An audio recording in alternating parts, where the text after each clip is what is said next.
Welcome to fun and classes 8 class. कैसे हैं आप सब। देखिए बेटा, आपकी पोयम है ये द स्कूल बॉय। तो देखते हैं क्या है इस पोयम में। The school boy in the poem is not a happy child. What make him unhappy? Why does he compare himself to a bird that live in a cage और a plant that withers when it should blossom? तो कह रहे हैं कि इस poem में जो school boy है वो हैप्पी चाइल्ड नहीं है, यानी वो खुश नहीं है, है ना। तो उसको क्या चीजें जो है वो नाखुश करती है, अनहैप्पी कर देती हैं।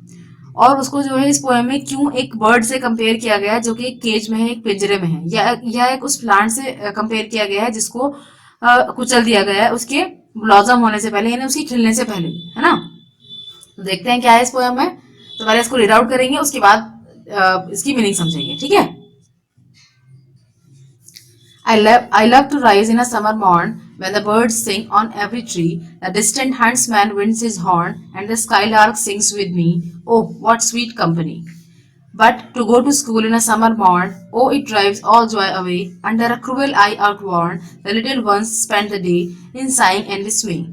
Ah, then at times I drooping sit and spend many an anxious hour, nor in my book can I take delight, nor sit in learning's bar, worn through with the dreary shower. How can the bird that is born for joy sit in a cage and sing? How can a child, when fears annoy, but droop his tender wing and forget his youthful spring?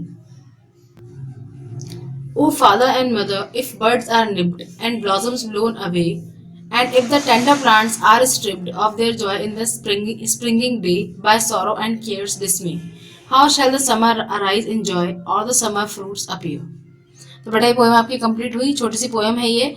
इसके जो poet है वो है William black, ठीक है। तो देखते हैं क्या कहा गया इस पोएम में।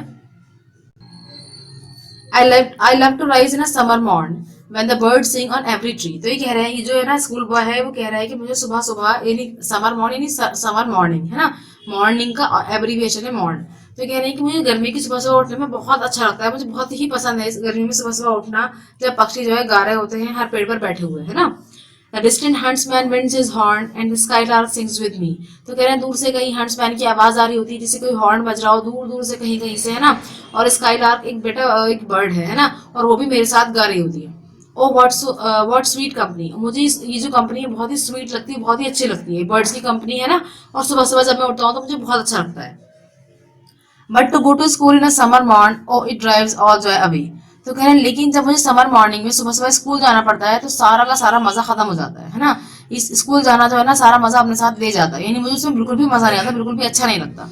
Under a cruel eye outworn the little ones spend the day. तो कह रहे हैं कि पूरा दिन जो है किसी एक क्रूअल आई के अंडर बैठना पड़ता है, यानी किसी एक बूढ़ी सी आंख के, यानी बहुत ज्यादा, जैसे इसका जो एग्जाम्पल है वो टीचर है ना। यानी एक छोटा सा जो बच्चा है उसको सारा दिन अपने टीचर की निगरानी में गुजारना पड़ता है, इन साइंग एंड डिसमे। और बहुत ज्यादा जो है वो इस बात से उदास है, और जैसे जैसे बहुत थकार के बैठ जाते हैं ना, साइंग मतलब डिसमे यानी उदासी से वो बहुत थकार कर बैठा हुआ है और वो यही सोच रहा है। Then at times I drooping sit and spend many an anxious hour. तो कह रहे हैं कि उस टाइम पर जो है जब मैं स्कूल में बैठा हुआ होता हूँ तो ऐसा लगता है कि मेरे ऊपर जो है ना बहुत ज्यादा बोझ पड़ रहा है ना, और मैं कितनी मुश्किल से ये घंटे गुजारता हूँ कि मुझे ही पता है बस। Nor in my book can I take delight. तो कह रहे हैं ना मुझे अपनी बुक में मजा आता है पढ़ने में उसको, नॉर सिट इन लर्निंग्स बार, और ना ही मुझे जो लर्निंग की क्लासेस चल रही होती है, नई नई चीजें सिखाई जा रही होती है, उसमें मुझे कुछ मजा आता है। Want through with the dreary शार, और मैं जो है ना मेरे ऊपर बाकायदा एक लर्निंग का पूरा शार उड़ेला जा रहा होता है, यानी हर टीचर आकर अपने अपने हिसाब से हमें नॉलेज दे रहा होता है, एजुकेशन दे रहा होता है, लेकिन उसके बावजूद भी मुझे जो है बिल्कुल भी मजा नहीं आता। बस मैं जल्दी से सोचता हूँ कि मुझे कब यहाँ से छुटकारा मिले, है ना, और जल्दी से मैं घर भागूं या फिर खेलूं या कूदूं। How can the bird that is born for joy sit in a cage and sing. तो कह रहे हैं कि किस तरह कोई एक बर्ड जो कि मजा करने के लिए जिसका जन्म हुआ है ना, वो एक केज में बैठ सकता है, और आप सोच रहे हैं कि वो वहां उस केज में बैठकर, उस पिंजरे में बैठकर गाना भी गाए। ये तो मुश्किल है, ये तो पॉसिबल ही नहीं है। क्यों? क्योंकि जब बर्ड्स खुश होते हैं तब वो गाना गाते हैं, और केज में कोई भी खुश नहीं होता। How can a child when fears annoy but droop his tender wing. तो कह रहे हैं कि फिर किस तरीके से जो है बच्चा, एक जो छोटा बच्चा है और वो डरते डरते कोई भी काम करेगा, तो वो भी तो अनॉय हो रहा है ना, वो भी तो चिड़चिड़ा रहा है ना उस सिचुएशन में, उस जगह पर जहां पर वो बैठा हुआ है। And forget is youthful spring, और उसके जो पंख है उनको भी फड़फड़ाने नहीं दिया जा रहा है, यानी उसको उड़ने नहीं दिया जा रहा है, और इस तरीके से उसका जो पूरा का पूरा यूथफुल स्प्रिंग है, यानी यूथफुल स्प्रिंग यानी उसका जो बचपना है, बचपन के जो दिन है वो सब इसी तरह गुजर जाएंगे। उसको जो है बिल्कुल भी मौका नहीं मिल रहा है कि वो इस टाइम पीरियड का बहुत मजा ले सके, अपने चाइल्डहुड का मजा ले सके। O father and mother if birds are nipped and blossoms blown away. तो अभी कह रहे हैं, यानी विलियम ब्लैक जो है ये पेरेंट्स से कह रहे हैं कि ये माता पिता अगर बच्चों को यानी बर्ड्स को, कलियों को जो है उनके खिलने से पहले उनको निप्ट कर दिया जाएगा, यानी उन्हें नोच दिया जाएगा, और तो फिर वो किस तरह खिलेंगी, है ना। तो फिर तो वो खिलेंगी नहीं, जब कलियां ही नहीं रहेंगी तो वो फूल कैसे बनेंगे। And if the tender plants are stripped, और जो छोटे छोटे नरम नरम पौधे होते हैं अगर आप उनको उखाड़ देंगे of the joy in the springing day, तो वो अपने स्प्रिंगिंग डे का मजा किस तरह ले सकेंगे। By sorrow and cares dismay. तो इस बात पर जो है हमें अफसोस करने का मकाम है ये, और हमें इस बात पर जो है क्या करनी चाहिए, केयर करनी चाहिए कि हमें ऐसा नहीं करना। बच्चों को जो है, देखिए ये जो बात की गई है ना, ये पुराने जमाने की बात की गई है, जहां पर जो बहुत ज्यादा बिल्कुल ओल्ड ट्रेडिशनल वे था ना टीचिंग का, उसकी बात की गई है। ठीक है, हालांकि अभी तो फिलहाल आप लोग घर पर हैं, लेकिन आपको भी शायद कभी कभी बहुत बोर लगता होगा रोज रोज स्कूल आना, है ना। लेकिन अब तो बहुत सारे चेंजेस आ चुके हैं। ये पोएम एटलीस्ट 10 years ओल्ड होगी कम से कम, है ना। तो उसके बाद से अब तो बहुत सारे चेंजेस आ गए हैं, कंस्ट्रक्टिविज्म के हिसाब से अब सब कुछ चल रहा है ना, और क्रिएटिव अप्रोच का यूज किया जा रहा है, यानी अब आपको जो है बहुत ज्यादा, यानी बच्चों को बहुत फोकस किया जा रहा है। तो इस हिसाब से ये वाली पोएम थोड़ी रूड लग रही है ना, क्योंकि अब टीचर जो है क्लास में ऐसा नहीं कि सिर्फ टीचर बोलेगा और बच्चे सिर्फ सुनेंगे पैसिव बन करके, ऐसा नहीं है। अब तो बाकायदा टीचर भी एक्टिव है और स्टूडेंट्स भी एक्टिव है ना। तो इसलिए वाले पोएम काफी पुराने होने की वजह से इस तरह लिखी हुई है कि बस टीचर जो है वो आ रहा है और बच्चों को घूर रहा है और वो उनकी निगरानी में बैठे हुए हैं सारा सारा दिन। तो अब ऐसा नहीं होता है। लेकिन हाँ, अगर ऐसा होता है तो ये गलत है, ऐसा नहीं होना चाहिए, क्योंकि पेरेंट्स को भी ध्यान रखना है और टीचर्स को भी। ये जो छोटे छोटे बच्चे हैं उनका जो चाइल्डहुड है, इसका जो इफेक्ट होगा ये लाइफ टाइम उनकी जिंदगी पर रहेगा। तो इसका जितना भी इफेक्ट हो वो पॉजिटिव ही होना चाहिए। How shell the summer arise in joy और द समर फ्रूट्स अपीयर। तो कह रहे हैं कि अगर इस तरह चलता रहा, यानी पोएम के अकॉर्डिंग अगर सब कुछ चलता रहा, तो किस तरह समर जो है, यानी गर्मियां है, यानी जिंदगी जो है वो खुशी में गुजरेगी। और जब खुशी में नहीं गुजरेगी तो फिर किस तरह फ्रूट्स अपीयर होंगे। यानी अगर आप कोई बच्चा अगर इस तरह स्कूल जाएगा कि उसको इतना बोझ लग रहा है, तो आप उससे क्या उम्मीद करते हैं कि वो क्या बन पाएगा। ठीक है, अपने आप के लिए, अपनी फैमिली के लिए, अपनी कंट्री के लिए वो क्या कर पाएगा, वो कुछ भी नहीं कर पाएगा, है ना। वो सिर्फ टेंशन में रहेगा, और जो चीजें उसको पसंद नहीं है वो जब जबरदस्ती उससे करवाई जाएंगी तो फिर वो जो है ना कुछ ज्यादा खास अचीव नहीं कर पाएगा। ठीक है बेटा, तो ये उन्होंने कहा है इस पोएम के अंदर। तो पोएम कंप्लीट हो चुकी है आपकी। अब देखते हैं इसके अंदर क्या है, जो प्रैक्टिस वर्क है वो क्या है।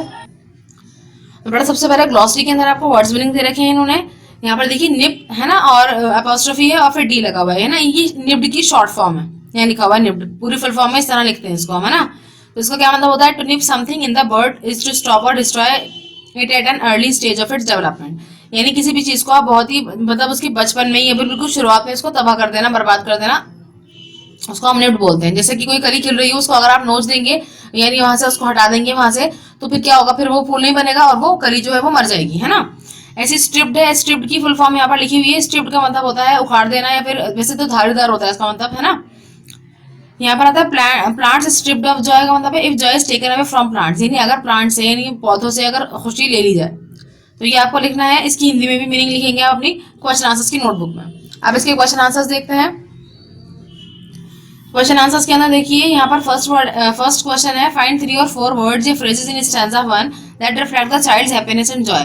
तो कह रहे हैं कि आपको फर्स्ट स्टैंजा से क्या करना है, आपको कुछ 4-5 वर्ड्स निकालने हैं जिससे पता चले कि भाई जो चाइल्ड है वो बहुत खुश है ना। तो निकाल के देखते हैं जरा कौन कौन से वर्ड्स हैं। ये देखिए लिखा हुआ है, द वर्ड्स और phrases in stanza 1 that reflect the child's happiness and joy are. तो क्या क्या वर्ड्स हैं, वो क्या क्या फ्रेजेस हैं। Love to rise in a summer morn, तो एक तो ये बात है। फिर है bird sing on every tree, ये भी इसको खुशी हो रही है इस बात की भी। Distant huntsman winds his horn, ठीक है, यानी दूर से कोई हंट्समैन है जो कि अपना हॉर्न बजा रहा है ना। ऐसा लग रहा है कि कुछ कोई आवाज आ रही है जो उससे चिल हो रही है, दूर से कहीं से आ रही है। The skylark sings with me and sweet company, और जो स्काईलार्क है वो उसके साथ गा रही है, तो वो भी अच्छा लग रहा है। और स्वीट कंपनी जो है इन सब चीजों की उसको बहुत पसंद आ रही है। तो ये सब चीजें जो उसको पसंद आई है फर्स्ट स्टैंजा में, है ना। चलिए अगला क्वेश्चन देखते हैं। नेक्स्ट क्वेश्चन है, इन stanza 2 the mood changes which words phrases reflect the changed mood. तो कह रहे हैं कि अगले उसमें क्या होता है, अगले स्टैंजा के अंदर जो है मूड चेंज हो जाता है उसका। तो कह रहे हैं कि इससे ये कौन कौन से वर्ड से अंदाजा होगा कि उसका मूड अब बदल चुका है। ठीक है ना, तो देखते हैं जरा। सेकंड है बेटा, द वर्ड्स और phrases reflect the change mood are it drives all joy away, a cruel eye outward and in sighing in डिसमे।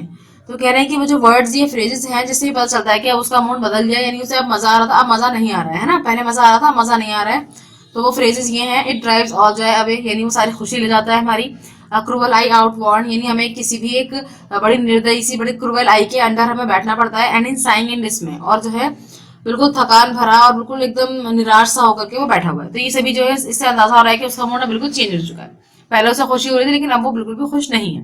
ठीक है, तो ये दोनों आंसर हो गए। थर्ड देखिए बेटा, थर्ड क्वेश्चन है यहाँ पर आपको टिक द करेक्ट, यानी आपको एक किसी भी एक राइट आंसर पर करेक्ट करना है इसको, है ना। अक्रूवल आई आउटबाउंड स्टैंजा 2 है, इसका क्या मतलब है ना, अक्रूवल आई आउटबाउंड का मतलब है। तो इसका आंसर बेटा थर्ड, इसका मतलब है the dull uninspiring life at school with lots of work and no play. यानी इसका मतलब ये है कि आपके मतलब जो स्कूल्स हैं उन स्कूल्स के अंदर जो अनइंस्पायरिंग और जो डल माहौल होता है उसके अंदर बहुत ज्यादा काम होता है जिसमें कोई खेल नहीं होता है ना, तो उसको इन्होंने इसके कंपेयर किया गया है। ठीक है बेटा, तो ये आपका थर्ड वाला जो आंसर है वो टिक है, मतलब टिक द करेक्ट है, ये करेक्ट आंसर है आपका। फोर्थ है बेटा, not sit in learning's bower worn through with the dreary star. इसका मतलब क्या है, तो इसका मतलब है बेटा सेकंड वाला आंसर है इसका, nor can I learn anything at school through though teachers go on lecturing and explaining. तो कह रहा है कि वो जो चाइल्ड है वो कह रहा है कि मुझे बिल्कुल भी मजा नहीं आता स्कूल के अंदर, क्योंकि टीचर जो है वो सिर्फ लेक्चर देते रहते हैं और एक्सप्लेन करते रहते हैं, वो पूछते ही नहीं है कि हमें कितना समझ आया और कितना समझ में नहीं आया। ठीक है ना, तो ये आपके दोनों आंसर्स हो गए हैं आप बुक में ही। तो अब आपको क्या करना है, वर्ड्स मीनिंग और जो शुरू के 2 क्वेश्चन है वो तो आपको नोट डाउन करने हैं अपनी क्वेश्चन आंसर्स की कॉपी में, बाकी ये जो थर्ड एंड फोर्थ है इसको आप बुक में टिक कर लीजिएगा। ठीक है, चैप्टर कंप्लीट हो गया आपका। So thank you, thanks for watching, Allah Hafiz.